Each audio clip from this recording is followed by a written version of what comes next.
In the heart of Seoul, where the neon lights flicker with the pulse of the city, there is a street known to many, but spoken of in hushed tones. Hooker Hill, they call it, a place where dreams and despair walk hand in hand.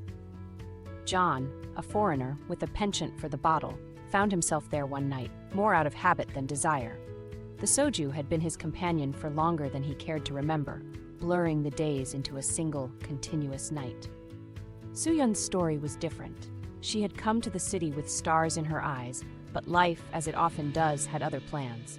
The hill had become her stage, the passing men her audience, each one taking a piece of the dream she once held.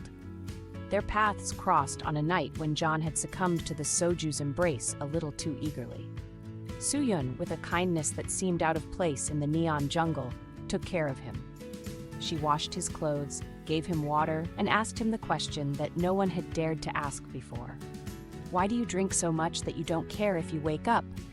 It was a question that echoed in John's mind long after the hangover had faded. He had asked her a question in return, one that was equally probing, equally raw. "Did you ever dream you'd be here, selling yourself on Hooker Hill?" Her answer was a mirror to his own life. "I'm not the one who doesn't care if he wakes up in some ditch or not at all." Those words were the sobering slap that John needed.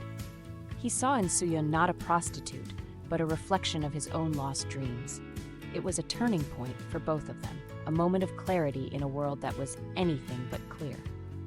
John started to pull away from the soju's grip, finding strength in Soo-Yun's resilience. Soo-Yun in turn found in John a reason to believe that maybe, just maybe, she could reclaim the dreams of her youth.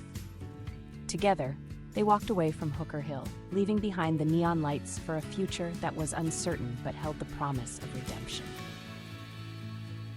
They were no longer just a foreigner and a prostitute. They were two souls united by the shared desire to wake up to a better tomorrow.